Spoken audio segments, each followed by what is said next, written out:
What's up? What's up? Are we live? We're live after another Holland hat trick. Let's double check here. Refresh. Triple refresh. We're on 38 points. 46 after the bonus is added, which is a pretty good start. I got a couple blanks in the team from Villa and Gibbs White, who is going to be good as gone. I knew, it wasn't going well for Gibbs White. Was lucky to get that return last week. I got rid of Kulusevski. I kept Bernardo Silva. Bernardo Silva's on 2 bonus. Got an assist, so that was a good keep. But I may regret getting rid of Kulusevski. We'll see against Newcastle. But Bernardo Silva, it's been an okay pick. So 7 points. That'll be updated. Let's double check I'm live here. 1 second.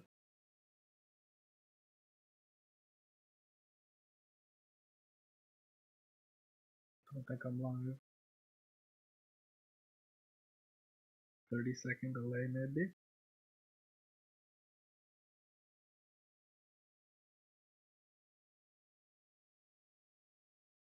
Yeah, we're live.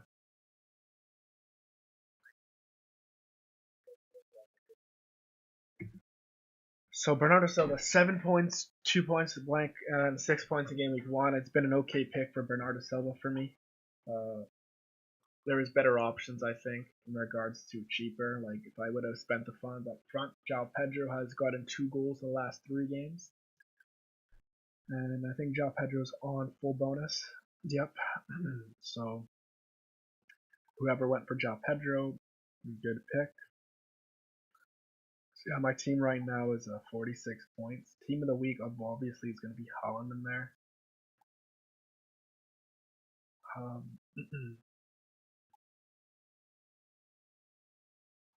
Calvert-Lewin.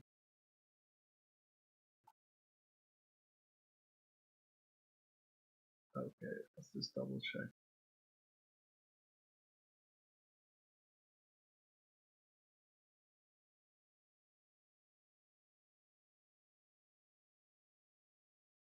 Got the chat pulled up here. So yeah, a couple blanks and Gibbs White, another blank. We're gonna quickly review the games for today. So Arsenal versus Brighton, early kickoff, never back the early kickoff. Saka still outputted as well as Havertz with the goal. Havertz has been a good pick if you went Havertz. If you were on a wild card, you got Havertz in.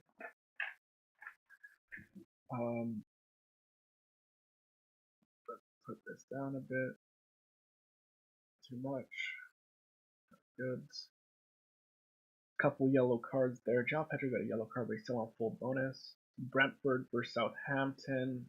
I predicted this in my predictions video. Spot on. 3-1 for Brentford. And Mboma with brace. Wissa with the goal as well. Very consistent there. Everton capitulated again. They lost late on. 3-2 against Bournemouth. They're going to be relegated. They've lost the first 3 games of the season since way back when. Ipswich tied against Fulham, which was very surprising. Liam Delap with the goal. Adama Traore assisted by Robinson. And Robinson, been a good pick. If you got him a wild card, he didn't get bonus on that, but he did get an assist, so he got 5 points that game. Some people have him on the bench, but it is what it is. It's funny, the only game that wasn't on television was that Fulham game, because we're on Fubu here. But Aston Villa versus Leicester. Aston Villa took the dubs.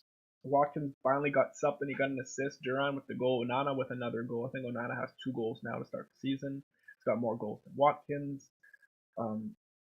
My transfer in, Rodgers did not do anything, but he played 90 minutes. If that's any consolation. Over to Wolves and Nottingham Forest. Wood with another goal. He's on 2 goals as well. Gibbs White complete. Mario Jr.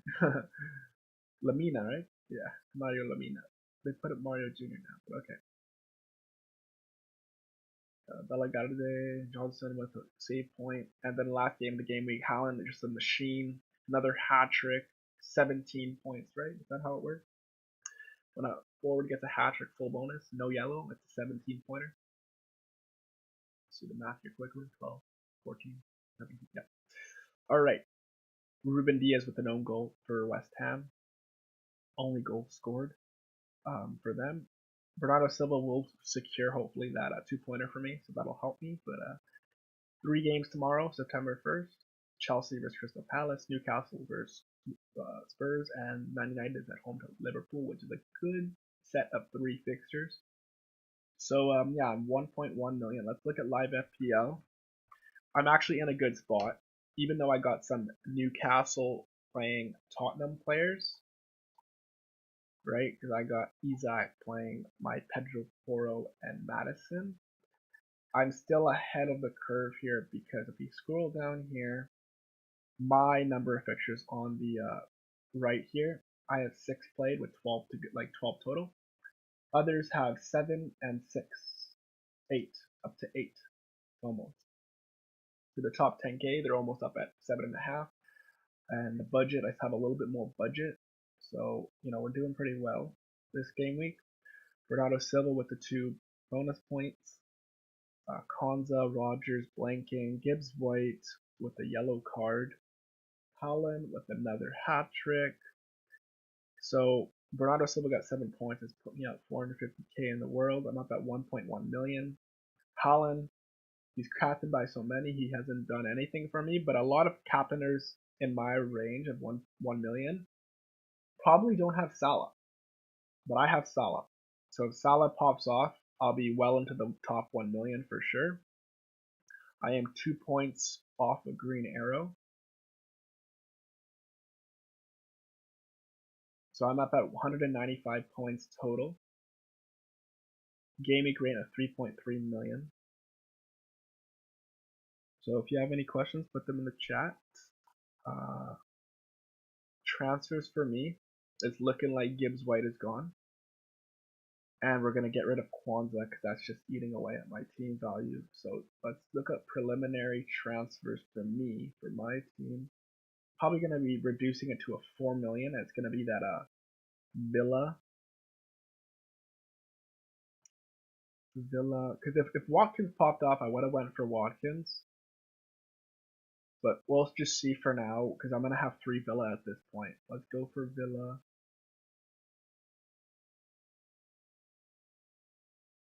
This guy, did he play today? I don't even know. I didn't even watch the game. Did he play? He only played 11 minutes. How did they line up? And he's not going to come in the team. Aston Villa. How did they line up? He had a center back playing to play 5 at the back? Who the heck is Valgarde?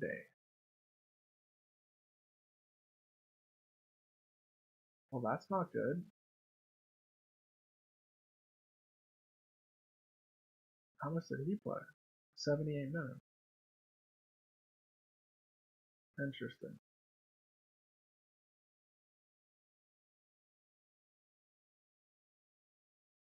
Is Kwanzaa close to another price drop? Probably. So annoying.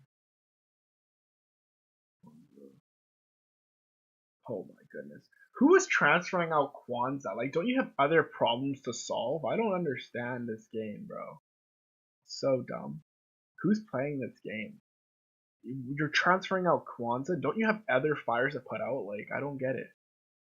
Like, what is Kwanzaa doing? Just rotting on your bench 4.3 million now? Like, come on. There's way other, like, there's more problems to solve than getting rid of Kwanzaa in your team. Personally, I would just keep Kwanzaa and get rid of the other Kwanzaa. Kwanzaa.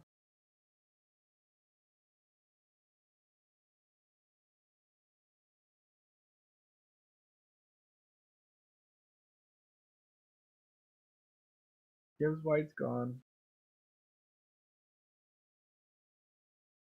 Isaac's playing Wolves. We want to keep him there. What do we do here? What do we do? Because we don't have enough to get Saka. 10.1 million. Oh my lord. That's not gonna happen. And Bomo's been doing good actually. He scored again. Scored twice. Got 3 goals. How's the fixtures looking? Not very good. How about now? Mataweke, is he gonna play?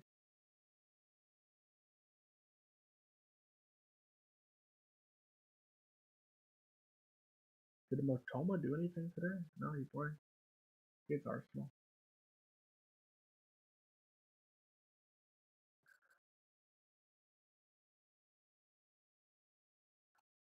I don't know what to do here. We are looking at Diogo Jota. Those are some tasty fixtures.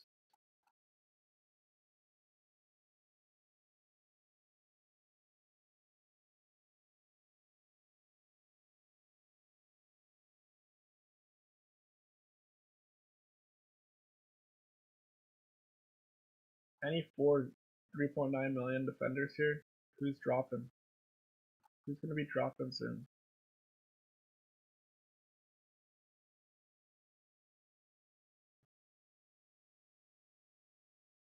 Who's gonna be dropping soon here? Price. Target. Price.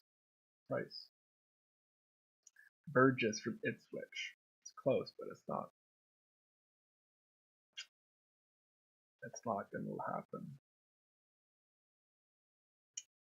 Because we want to just like save up funds, downgrade somebody to a 3.9.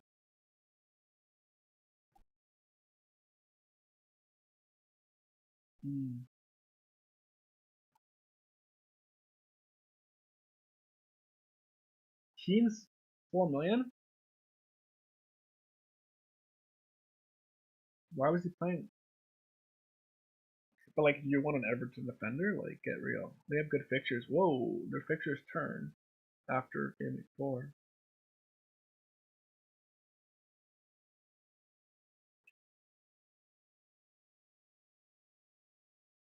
But like, then the chance of them keeping a clean sheet.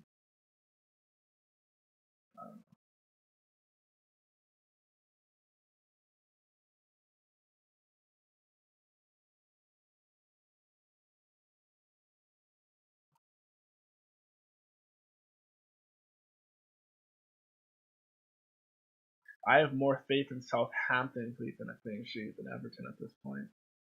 They're just gonna fall apart, Everton.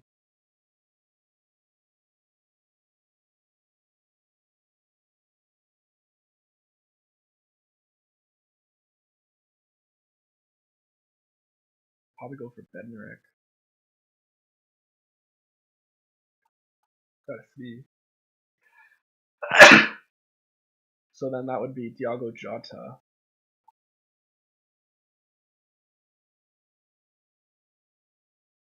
Diogo Jota. Is there like a confirmation button before I do this? I've never done it on the web. I didn't want to click it, but yeah, that's probably what it's looking like.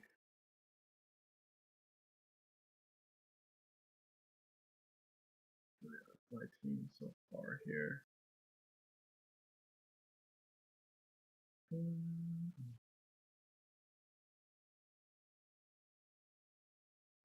Go make my breakfast. I'll be right back.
Bad transfer. Blank.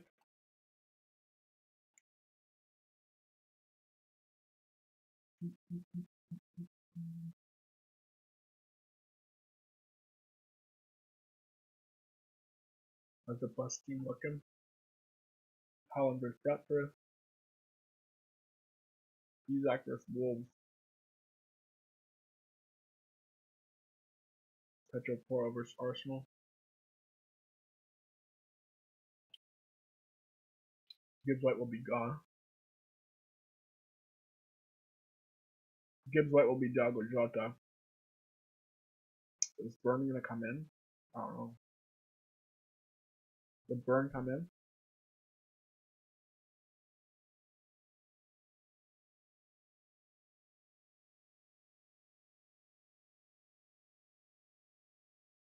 I think Villa have a better chance of keeping a clean sheet against Everton.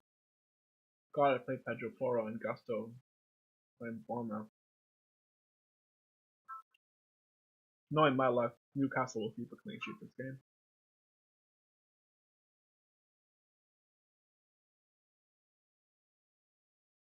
Any price changes gonna happen today?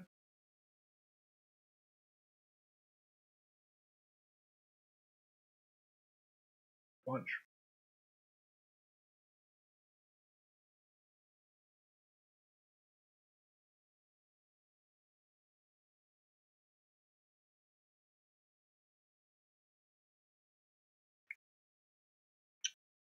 Hmm.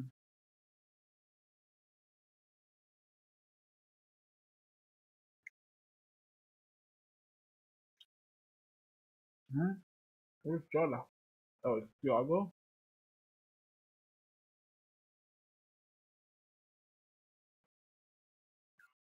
Yeah, Jota will be coming in for me.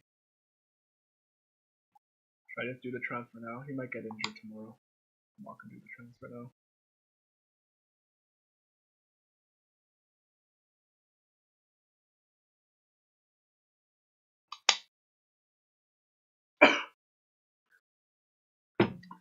Right back, gotta get my bagel.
Look at more reaction than Johnny Goudreau stuff here.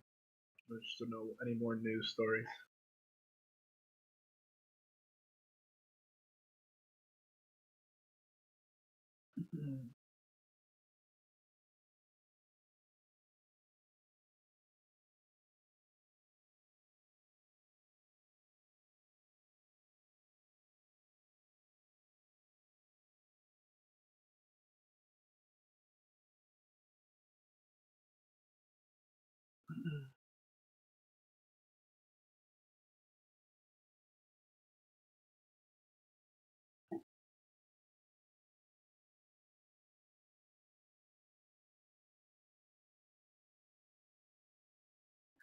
Let's see.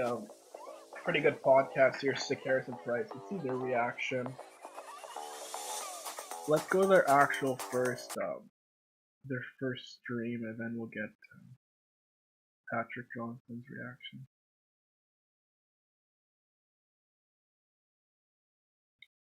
Shout out to these guys. Good hockey podcast. They're located in Vancouver.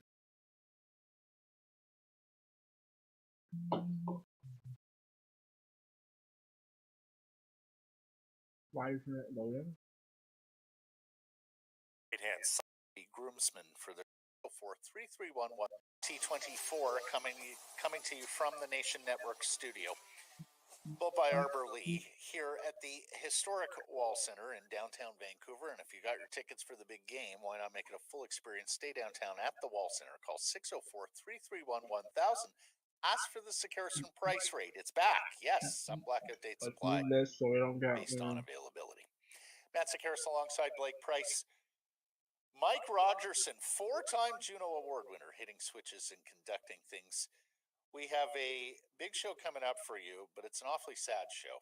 And rather than start with our poll question, we're going to start with our top story, the passing of Johnny and Matthew Gaudreau. An unimaginably sad development here for the National Hockey League and the hockey community in mourning after the Columbus Blue Jackets winger and his brother are struck and killed by a suspected drunk driver in New Jersey on Thursday evening. They leave us at age 31 and at age 29. They leave us hours before they were supposed to attend their sister's wedding and be groomsmen for their future brother-in-law, a wedding that has now been postponed, needless to say, as everyone comes to grips with this unimaginable loss, Blake. We will read the statement first and foremost from the Gaudreau family. This is his uncle Jim who posted, "Last night we lost 2 husbands, 2 fathers, 2 sons, 2 brothers, 2 sons and brothers-in-law, 2 nephews, 2 cousins, 2 family members, 2 teammates, 2 friends, but truly 2 amazing humans. We want to let everyone know we are receiving your messages of love and support, and we appreciate your continued thoughts and prayers. We ask you for your continued respect and privacy during this very difficult period of grief. From all our families in the bottom of our hearts, the Gaudreau, Morris, Corbetts, Vanello, and Joyce families," signing that statement. Unusually cruel, given the wedding, of course, was the following day. It was scheduled for today. Yeah. The thinnest of silver linings was that everybody was together and that the supports were all immediate.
nobody needed to travel. They were all together there. But again, so painful already just to lose the two, and then the poor sister whose wedding now will eventually happen. You would think sometime down the road. She will never be able to separate, of course, those moments, thinking always back to the loss of her two brothers at once. And by all accounts, a family that and a player in Johnny Gaudreau, whom we knew better than Matthew, obviously, were pretty standout guys too, that were involved charitably. Whenever asked upon, Brian Burke made reference to that, saying he was always hand up, ready to contribute when he was a member of the Calgary Flames alongside Brian Burke. He was a guy that, a lot of guys had airs about them. A lot of professional athletes have airs about them. He never got that sense with Johnny Gaudreau.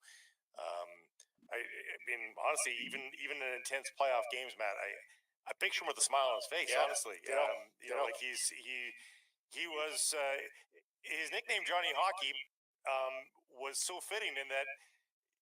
He was a guy who just seemed to love the sport. Yeah. Well, he played the game with joy, and he brought many joy because, let's face it, when you have the skill set that Johnny did out there, I mean, that stands out, right? That's rare. Mm-hmm. That's the aesthetic, pretty, graceful, everything that you love about this game, the way he was able to play it. The Columbus Blue Jackets, also with the statement today, shocked and devastated by the unimaginable tragedy. Johnny was not only a great hockey player, but more significantly, a loving husband, father, son, brother, and friend. We extend our heartfelt sympathies to his wife, Meredith, his children, Noah and Johnny, his parents, and their family and friends on the sudden loss of Johnny and Matthew. His son, Noah, turns 2 in October, and the younger one, Johnny, is just 7 months old. Matthew is survived by his wife, Madeline. 7 months. The suspected drunk driver did acknowledge to authorities that he had been consuming beer prior to getting behind the wheel and had an open container in the motor vehicle. He has been jailed and charged. Nice. In addition to those charges as well, there was reckless driving involved. It was on a pass on the right-hand side of another vehicle, who was frustrated with the vehicle in front of him. So not only is there the frustration from the general public, I think, and the fact that it's yet another in the long line of DUI accidents, but it was DUI and driving like an asshole. Yeah, Commissioner Gary Bettman in his statement called him a dazzling hockey player and a doting father. He stood out for two things, I think, in National Hockey League circles. Number one was just the slight size. And you may remember when Johnny Gaudreau burst onto the National Hockey League scene in 2014-2015, and of course, that was the spring where the Canucks and Flames wound up playing in the first round of the Stanley, rookie. Right, in the first round of the Stanley Cup playoffs. You'll remember this was sort of the era of the LA Kings and Chicago Blackhawks winning Stanley Cups. Many drew the parallel to Patrick Kane, right? That he would be the Calgary Flames' Patrick Kane, as that diminutive winger, just oozing skill and driving the offensive load. But look, the smaller hockey player was going out of vogue there for a while. People were prioritizing size at the NHL draft, and then along comes this fourth-round pick. And here's the second thing he stood out for: from the Jersey Shore, right? Like, just not a lot of NHL players come from the Jersey Shore. Upstate New York, sure. Minnesota, Michigan, Massachusetts, the 3Ms, as they say in USA hockey. Yeah, of course, they've developed hockey players for many, many a year, but you didn't see a ton of kids coming from the Jersey Shore, South Jersey, who make it all the way to the National Hockey League. let alone guys who are 5'9" and 160 pounds, just so slight. And yet he has this absolutely 5'9"? dazzling career at Boston College, He looks smaller including on a there. 80.2 point per game season Not in easy to his do. junior year, signs with the Calgary Flames, and then right out of the hop scores 64 points and 24 goals in 80 games in that first NHL season. And suddenly, but going back to Boston College, though, incidentally, rookies in college hockey don't often get a lot of playing time. Don't often get a lot of opportunity. Especially when they're that small. Right? He went into Boston College and had a point per game rookie season in NCAA. Yeah. You'd be happy with that as your graduating year. Why is He had Raya his going up rookie in year as a price? They're small playing undersized. Spurs, You can Man bet, City, bro. What is they going kept on on with waiting this for him to fill game, out. bro? Who's playing the And he's game? still performing Like, he did. I don't And understand. goes We're on a transferring out fabulous rookie Kwanzaa. We're season. transferring out Faces the goalkeepers. Canucks Is in there the no first round. thing Again, it's a else to 21-year-old. solve? Like, He I don't led the understand. Flames, tied Does for the everybody scoring have lead Salah and in Haaland that in their series. team? He had 6 points I don't versus get the it. Canucks in that series It doesn't make any as a sense. rookie. Yeah. Because if you're Led gonna them into go the for second like round. And in double short order, he big becomes hitters, a how are you gonna foundational afford player for the Raya in Calgary goal? Flames. He becomes a Who's playing the reason game? Please tell me. to buy your ticket and watch the Flames live at the Onana should, Saddle yeah, Dome, he's gonna not go to up. mention He's impressive gotten more crowds points than throughout the Rogers. He's National gotten Hockey I remember League. coming back to the post-game show after the first time seeing him live. Yep. And I think I was talking to Jeff Patterson. I was like, okay, he's pretty dazzling. He's fun. When he touched the puck, there was a get to the edge of your seat mentality of it. Him at his best was as good as anybody in getting you out of your seat. Yeah, absolutely. Of course, Flames fans latch onto him. He becomes their guy. He's got the great nickname. Of course, a few years ago, he plays on that extraordinary line with Elias Lindholm and Matthew Tkachuk. They have an just incredible season where he's now at Boston. Gaudreau winds Boston up scoring College, 150 Boston points, 40 goals in what turns out to be his walk year with the Calgary Flames. This from Jay Fresh Hockey, who says, did some digging. He had 77 primary points at even strength in his masterpiece of his season, 34 goals, 43 primary assists. That's still the most by any player since Mario Lemieux in 92-93.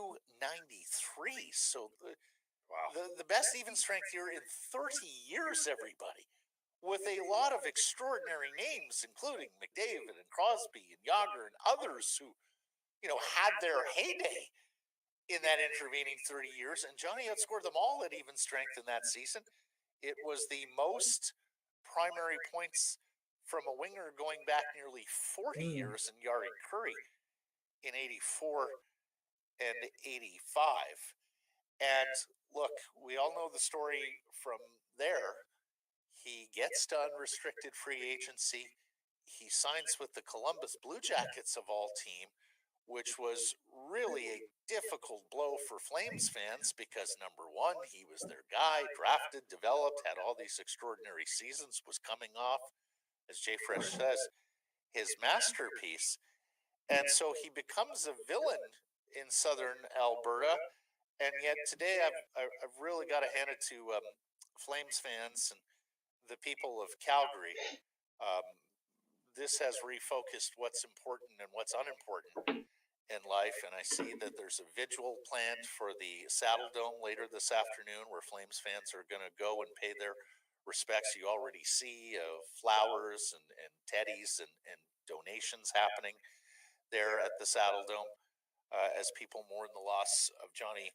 Hey, there's always people that take it too far on social media and such, but for the most part, I think fans can be forgiven for being upset that he left. That's part of the sporting realm. Players leave. Like, that's just what happens. And sometimes they say no to your team in your city, and that hurts even more. And if you ever boo Johnny Gaudreau on the ice, I think you can be forgiven. Again, that's just part of sports. But as long as you didn't cross any other humane lines, I don't think you can feel too guilty about it. But he was he was supposed to be a part of that core, right? And going forward, that new core with Matthew Tkachuk, and in the end, the Flames don't have either of those guys. A touching tribute from our colleagues over at Barnburner in Calgary at Pinder Report. This is Ryan Pinder, one of the co-hosts of the program, who tweeted out, "We tried not to cry for an hour. I'm not sure we did a good job. Hashtag RIP Johnny Hockey." And we invite you to go on over there and listen to the memories of Johnny Hockey from the folks that covered him, the folks that got to know him there in Calgary over all his years, and some sensational highlight reel hockey that he produced. He attracted over his time there. He attracted players to him as well. It should be noted, Sean Monahan, his longtime teammate in Calgary, made a podcast appearance recently in which he waxed on about how excited he was to reunite with Johnny Gaudreau. Was a big part of his decision making, raising the kids together. Like, he had this all mapped out. This was just a few days ago. Apparently, Johnny lobbied him and ultimately successfully to get the same breed of dog as they had at home so that they could walk their matching dogs. Cole Caulfield is tweeting incessantly and Instagramming pictures of the two of them together. You can imagine, for another diminutive American player, that was his hero. So he you realize this was a guy that had a lot of tentacles throughout the National Hockey League and made impacts on people as he crossed paths with them. And particularly you mentioned Caulfield, the USA hockey community also rallying around and mourning the loss of Johnny Gaudreau. He was close with the Hayes brothers, and this has got to hit particularly hard for Kevin Hayes, who lost his brother Jimmy 3 years ago. Last week, and Johnny was a staple for the United States, even at the World Championships, which has not always been a big attraction and a big draw for NHL. He showed up a lot. Players, he absolutely, he was there for the Stars and Stripes when called upon. He was there for his teammates. I saw, was it Eddie Lack who called him his favorite teammate ever? And at 31, he would have been a big fixture on the USA at the Olympics. For sure, right? For sure. That would have been maybe his last big tournament, in the prime of his career, but he still would have been in the prime of his career, and those have now been robbed. Yes. Yeah, and we join with everyone across the hockey world in expressing our sympathies and condolences to the Gaudreau family and all the friends and family of Matthew and Johnny.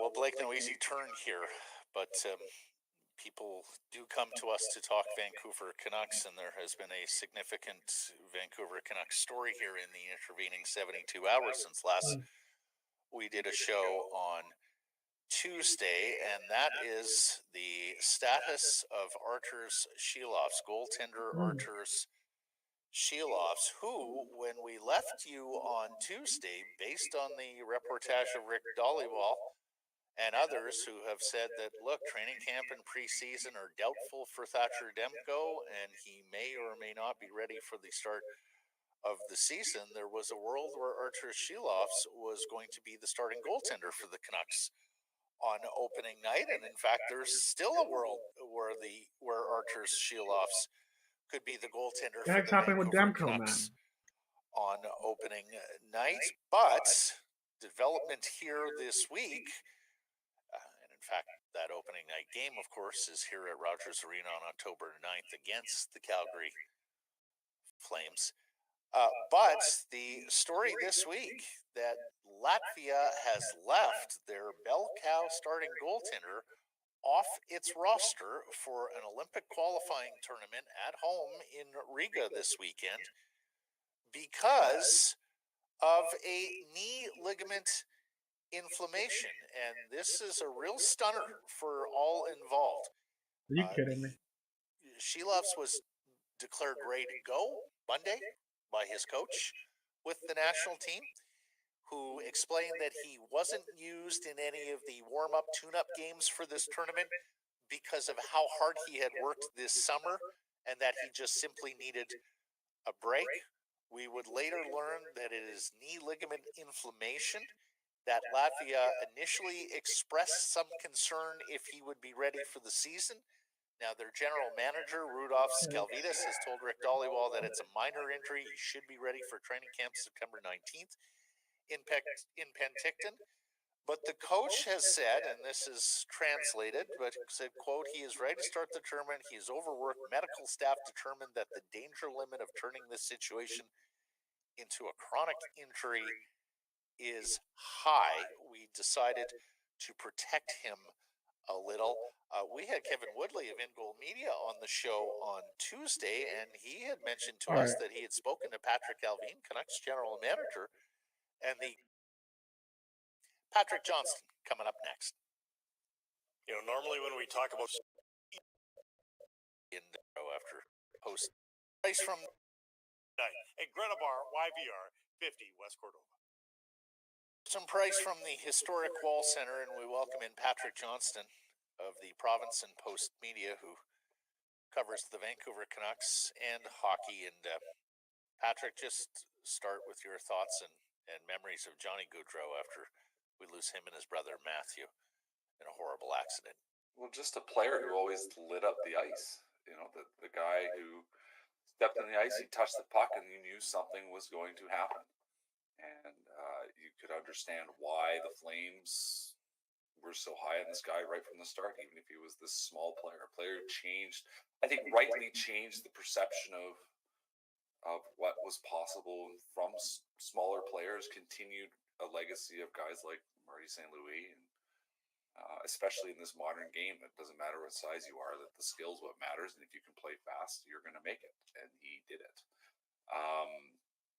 That's all I know. I mean, I just knew the player. I didn't know him otherwise. Obviously saw, the notes from everybody at like Savati Lack described him as his favorite teammate ever. The whole story, obviously, just everything about it. Drunk driving, impatient driving, not an accident. There were some choices here. It's just tragic. A person out trying to do what they want to do, enjoying the road as they should be able to. And obviously the element of his sister's wedding and Johnny being a young father and everything, and his brother and his brothers, it's just devastating. Absolutely every element. No one's death is ever easy to take, but the extra bits in this story just feel like the pile-on. And it was, yeah. It's too much to take, really. Mentioned in the opening block, Patrick, but one of the things that I'll remember Johnny Gaudreau for is, we thought the small player might be on the way out, right? And then along came this kid, a fourth round pick, who was putting up these extraordinary seasons with Boston College. And he's from the Jersey Shore, which was unique, right? Like, not a lot of hockey players come from the Jersey Shore. And how's he going to do it in the NHL at 5'9" and 160 pounds soaking wet? And then he bursts onto the scene and he puts 24 goals up in his first full NHL season. And I think probably did give a lot of the, smaller, undersized, shorter, underweight players hope and belief that they could be NHL players as well. And drove the Flames to a first-round series victory against the Canucks that year. That's right. Absolutely. That the skill is what matters, and I suppose a preview of where the game was going, and look where we are now, and a guy that continued to thrive, and made an unusual choice to go join Columbus, but a player who they wanted to build their future around, and I guess the other thing that stood out to me was a guy who always showed up. I guess there was I think somebody raised or retweeted. I think I still look at Twitter from time to time, but retweeted a stat. I guess all-time leading scorer in the World Championships for the USA. Now, I mean, USA in the World Championships. USA hockey in the World Championships has been a strange story over the years, but a guy I guess who always showed up. He loved playing, he loved where he was from. Obviously, proud American. Those are not rare, but a guy who was proud to play for whatever team he was involved with. And we saw the departure from Calgary, and I think that was an emotional choice for him, but a choice he made. And a player who clearly played with passion, and the outpouring of grief that that is no accident. Like, this was a guy that was loved by everybody, and I think quite clearly loved everyone. And a superstar too. I mean, we've seen some great seasons by Canucks in recent years. Yeah. 115 Yeah. points. Yeah. In his contract year there with the Flames. 40 goals. I mean, we know how difficult it has been for Miller and Pettersson to actually get to triple digits. Yeah. He passed it with flying colors at 115 points. I mean, that's an unbelievable year. 75 assists. Yeah. Like, 40 goals. Like, I mean, that was an astounding season for that Flames team. And he, that you think about that line with him and Tkachuk and Elias Lindholm, and how powerful that line was, and it was obviously we saw the Flames that year, and that was a Flames team that was close to something, and he was the core of that. I think. I mean, Matthew Tkachuk, obviously the rambunctious play and the power forward element, but to me it was always Gaudreau that was the guy that was going to go make it happen. If they needed a goal, they needed to find a way to win. It was going to be led by him. You talk about him always showing up. Brian Burke, in his statement, of course, former Flames executive, said Johnny was the first guy to raise his hand anytime there was any kind of community or charitable work opportunities. The other thing, because, of course, when you talk about the small player in the NHL, people wonder, can they be durable? 6 times he played 80 games. Yeah. 9 times he played 70-plus games, and he played all but 1 game in the pandemic-shortened season as well. So not quite an Iron Man, because there's a sprinkle of games missed in there. But year after year, he was there and available for selection. Well, putting his best foot forward. I mean, you look at a couple guys on the Canucks, Connor Garland, Quinn Hughes. I mean, both of them will tell you that you learning to survive against big players is a skill, and Gaudreau clearly was the best at that. Yeah. I like I said, always showed up ready to go. Obviously, I mean, these guys play through stuff, and obviously play through all kinds of stuff as well. It's just everything you want in a hockey player. And by the way, finishing the World Championship point, 43 points, edging Patrick Kane at 42 points. Kane's got him a point per game, but further to the point, Johnny Gaudreau showed up. He played 40 games for the U.S. at the World Championship to 25 for Patrick Kane. So. Yeah, the Worlds have never been a necessarily popular thing for American hockey players for whatever reason, but he wanted to do it, and answered the call and always went. Yeah. A tough turn here, Patrick. But there is Canucks news. We all cover the Vancouver Canucks, yourself included, and you were busy writing about Arturs Sheelovs yesterday and his exclusion from the Latvian Olympic qualifying team. For those who missed the story, lay out what you've reported and what you understand about this matter. Yeah, a strange one to follow because, it's August. We're all sort of half paying attention. Obviously, I don't know how many of us are regularly reading Latvian hockey accounts, but Wednesday afternoon pops up. People start noticing that Sheelovs has not yet just not played in the 2 warm-up games for Latvia, but isn't even on their preliminary roster for this weekend's Olympic qualifying tournament in Riga. So at home, a huge event, big tournament for them. Like Rutherford. I mean, in the end, this management team give touchdown Pacific TSN. Harrison Price from the historic Wall Center, and we're joined by TSN's Farhan Lalji, who is at Royal Athletic Park in Victoria in advance of Touchdown Pacific, the Lions and Red Blacks, Saturday before a sold-out house, and the CFL game. CFL hits Vancouver Island for a regular season game.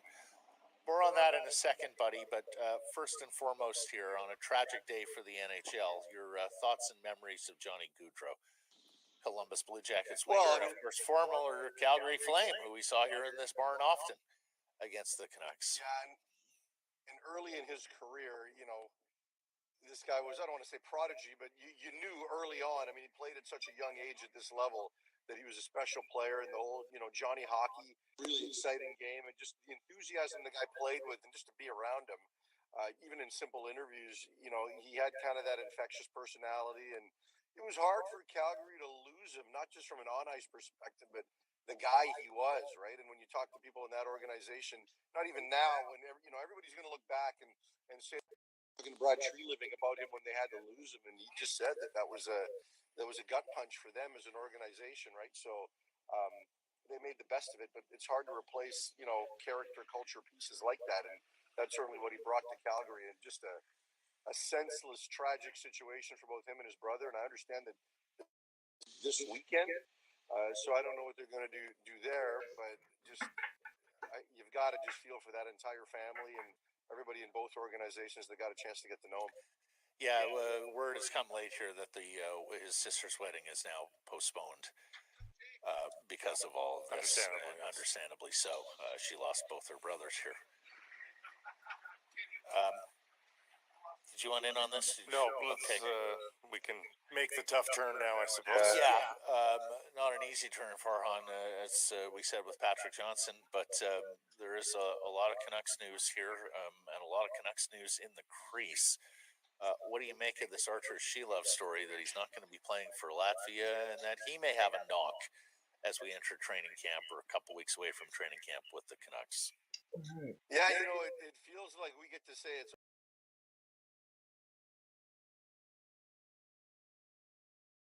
Well, gonna do Kwanzaa out far lose any more value. Gibbs White gonna be out. We're gonna be bringing in, if he doesn't get injured, Yago Jota and 3.9 or 4.0. Probably Benrick.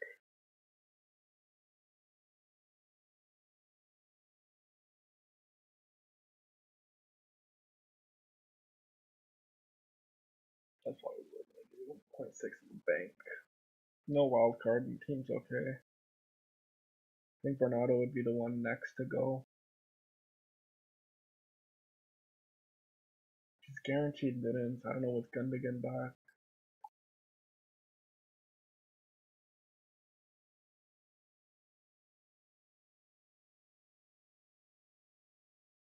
I think if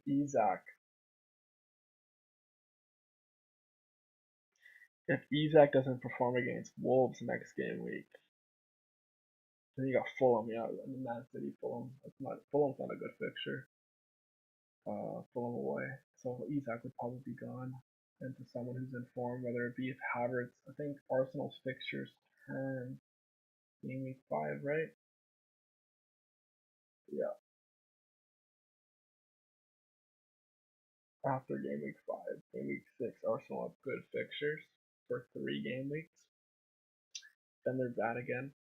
But I think I'd have a 3-week punt on Havertz, see if he can perform. He's doing well. So it'd be Isak out, Havertz in. He'd probably be 8.2 by then. So I have 0.9 in the bank.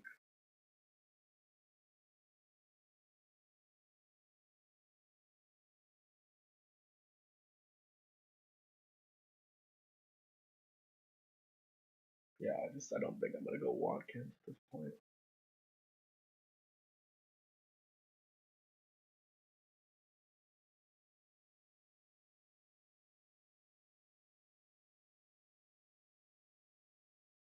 We're in a good position, 1.1 million.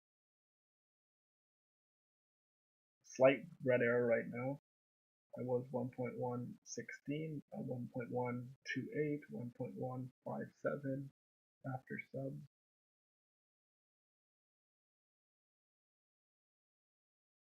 Considering we have players in hand, our biggest threat right now is Palmer and Trent and Diogo, who is on the watch list.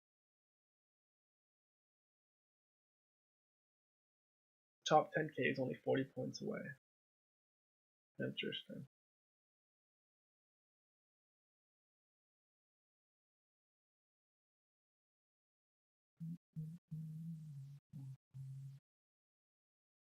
Is there a way to see like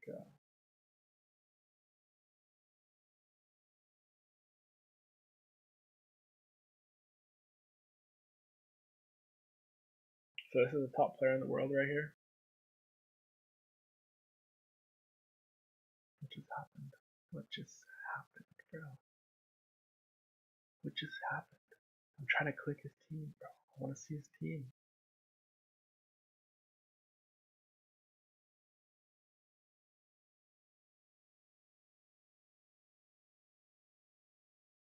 $81 points.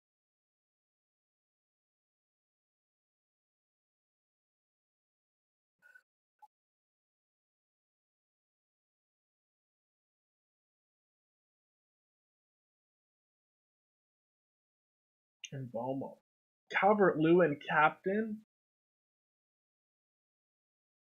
Are you kidding me? Wood? Oh my lord. What? He's got Son in there. What? Calvert-Lewin captain? Are you joking?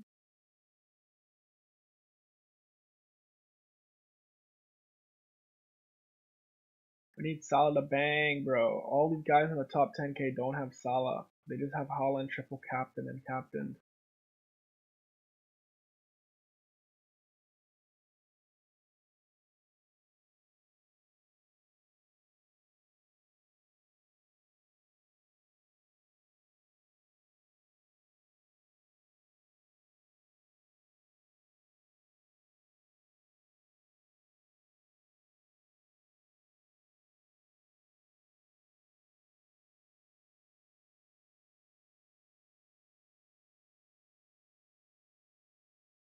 $66 points minus 4.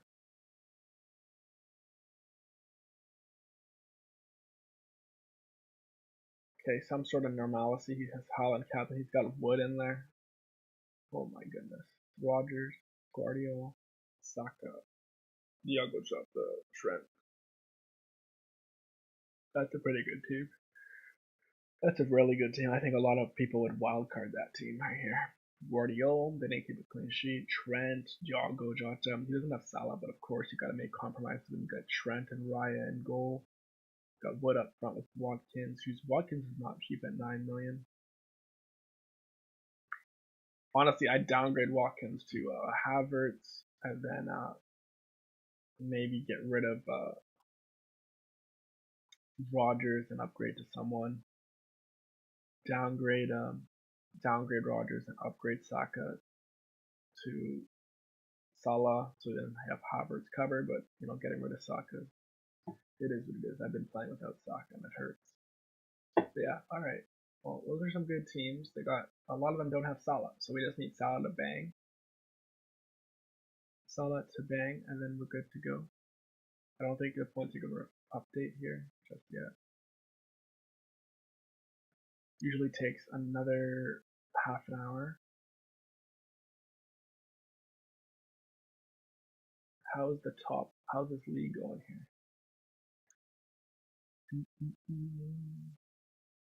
Yeah, I'm pretty average.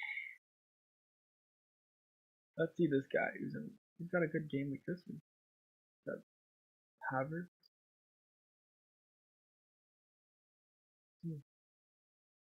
Cool. Alright, I think that's all. Don't think there's nothing else to talk about.